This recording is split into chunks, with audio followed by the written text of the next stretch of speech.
નમસ્તે મિત્રો, શ્રી શિવાય નમસ્તુભ્યામ. હું ખત્રી કવિતા આજે તમારી માટે લઈને આવી રહી છું પંજાબી સ્પેશિયલ રાજમા ચાવલ.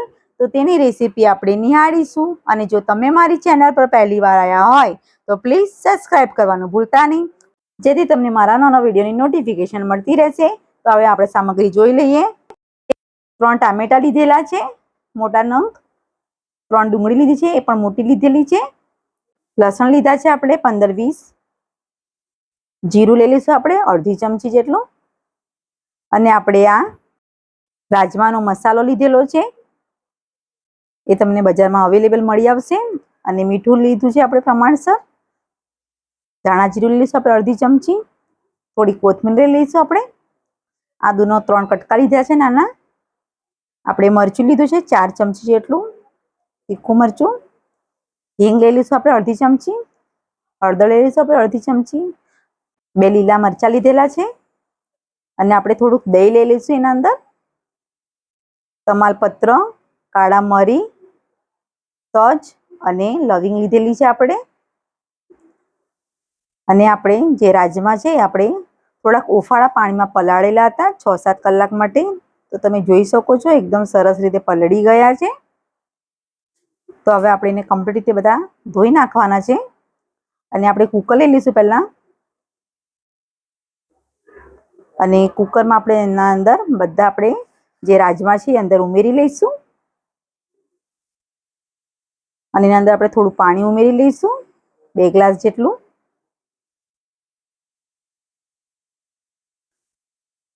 અને અડધી ચમચી જેટલું આપણે મીઠું અંદર ઉમેરી લઈશું.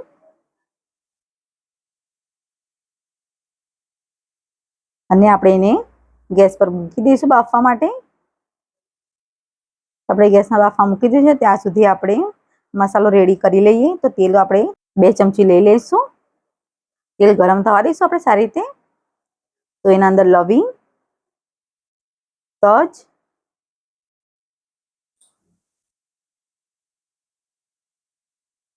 કાળા મરી,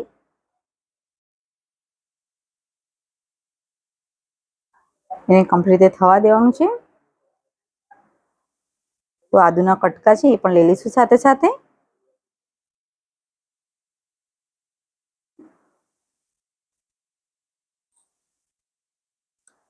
લસણ, લીલા મરચાં. તો કમ્પ્લીટ આપણે બરાબર એને થવા દેવાનું છે. સાથે સાથે આપણે ડુંગળી પણ અંદર ઉમેરી લઈશું. ડુંગળી હું અહીંયા મોટી જ કટ કરેલી છે, કેમ કે આપણે એને પેસ્ટ બનાવીશું એટલે. ડુંગળી બરાબર આપણે પહેલા કમ્પ્લીટ રીતે આપણે હલાવી લઈશું 2 મિનિટ માટે.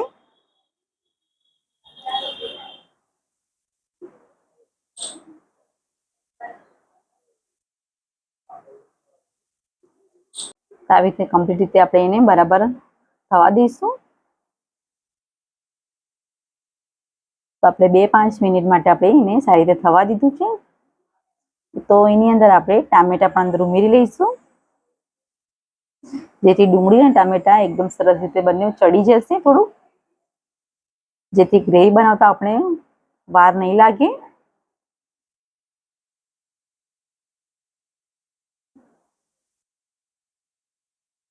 તો હવે આપણે એને 8-10 મિનિટ માટે થવા દઈશું. તો ઢાંકી દઈશું પહેલા. તો તમે જોઈ શકો છો 5-10 મિનિટ થઈ ગઈ છે આપણી, અને ડુંગળી અને ટામેટા એકદમ સરસ રીતે નરમ પડી ગયા છે. અને એનું પાણી બી ખાસું થોડુંક બળી ગયું છે. તો આપણે એને ઠંડુ કરવા માટે કાઢી લઈશું. તો ઠંડુ કરવા માટે આપણે કાઢી લીધું છે. તો ઠંડુ થઈ ગયું છે. તો આપણે મિક્સર જારમાં આપણે દળી લઈશું.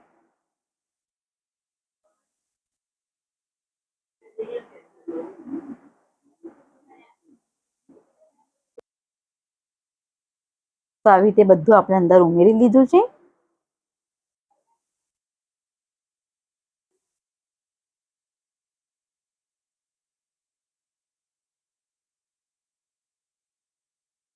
તો હવે આપણે એને ઢાંકણું ઢાંકીને આપણે એને પેસ્ટ બનાવી લઈશું. તો પેસ્ટ આપણી કમ્પ્લીટ રીતે રેડી થઈ ગયેલી છે, તમે જોઈ શકો છો. તો હવે આપણે એને સાઈડ પર મૂકી લઈશું અને કઢાઈ મૂકી દઈશું પાછી. તો આપણે કઢાઈ મૂકી દીધી છે અને એની અંદર આપણે 3 ચમચી જેટલું તેલ ઉમેરી લઈશું. તેલને આપણે સારી રીતે ગરમ થવા દઈશું પહેલા.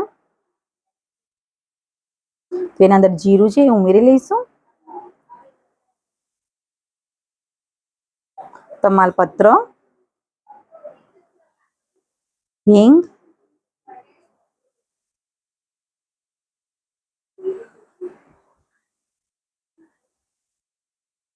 અને એની અંદર આપણે પેસ્ટ જે બનાવી છે તે આપણે અંદર ઉમેરી લઈશું.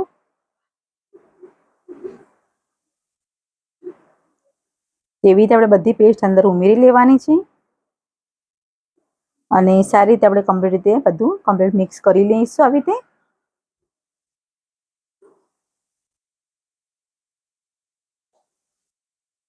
તો આવી રીતે આપણે બરાબર એને કમ્પ્લીટ રીતે શેકાવા દેવાનું છે.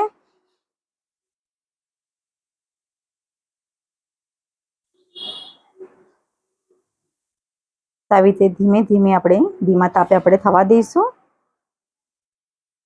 જેથી મસાલો એકદમ કમ્પ્લીટ રીતે આપણો રેડી થઈ જાય. એમ તો આપણો અડધો રેડી થઈ જ ગયો છે, પણ ધીમે ધીમે આપણે હજુ થવા દઈશું તો સારી રીતે ચડી જશે અને કમ્પ્લીટ રીતે આપણું શાક રેડી થઈ જશે. તો એની અંદર આપણે થોડુંક મીઠું લઈ લઈશું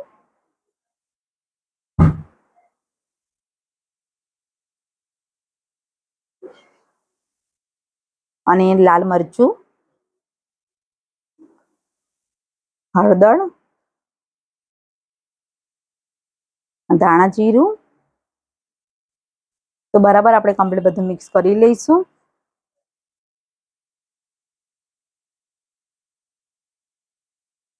તો કમ્પ્લીટ રીતે આપણે એને થવા દેવાનું છે.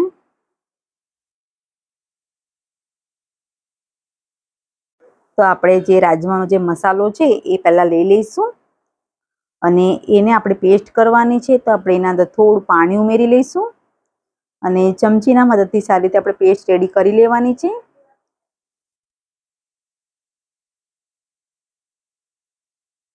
તમે જોઈ શકો છો એકદમ સરસ રીતે પેસ્ટ એની રેડી થઈ ગઈ છે અને આપણે જે મસાલો છે એના અંદર આપણે ઉમેરી લઈશું. તો આપણે આ ગ્રેવી થઈ ગઈ છે તો એના અંદર આપણે મસાલો પણ એડ કરી નાખેલો છે અને સારી રીતે કમ્પ્લીટ આપણે એને હલાવી લઈશું. સાથે સાથે આપણે જે રાજમા છે બફાઈ ગયા છે તો એ પણ કમ્પ્લીટ રેડી થઈ ગયા છે. તે પણ એકદમ ગરમ છે અને એકદમ સરસ રીતે નરમ એકદમ થઈ ગયા છે, તમે જોઈ શકો છો.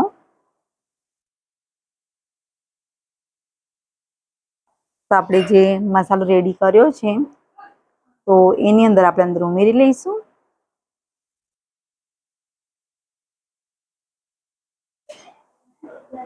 જો તમને વધારે ગ્રેવી વાળું ખાવું હોય તો તમે એના અંદર જે પાણી રાજમાનું છે એ બધું ઉમેરી શકો છો અંદર, અને જરીક રસા પડતું બી ખાવું હોય તો પણ તમે એના અંદર થોડું પાણી ઉમેરી શકો છો. તો હું એના અંદર થોડુંક પાણી ઉમેરેલું છે. તો આવી રીતે કમ્પ્લીટ રીતે બધું મિક્સ કરી લઈશું સારી રીતે અને કમ્પ્લીટ રીતે આપણે હલાવી લઈશું આવી રીતે અને થોડી કોથમીર પણ અંદર ઉમેરી લઈશું.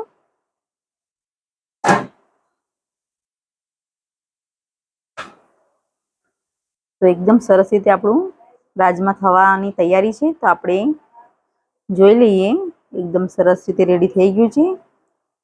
તો એના અંદર થોડુંક દહીં છે હવે ઉમેરીશું. આપણે દહીં એકદમ લાસ્ટમાં ઉમેરવાનું છે, સ્ટાર્ટિંગમાં નથી ઉમેરવાનું. જ્યારે આપણે ખાવા માટે નીચે મૂકવાનું હોય છે ત્યારે આપણે એના અંદર દહીં ઉમેરીશું. તો હવે આપણે એને કાઢી લઈશું. હવે તો એની અંદર જે ભાત છે મેં જીરા રાઈસ બનાવેલા છે. તમે મારા આગળના વિડીયોમાં તમે જોઈ શકો છો જીરા રાઈસ. અને આપણે રાજમા પણ લઈ લઈશું એની સાથે સાથે. તો જીરા રાઈસ અને રાજમા બનાવેલા છે અને જો તમને મારો વિડીયો પસંદ આવ્યો હોય તો પ્લીઝ લાઇક કરજો, શેર કરજો અને ખાસ કરીને સબસ્ક્રાઈબ કરવાનું ભૂલતા નહીં. Thank you.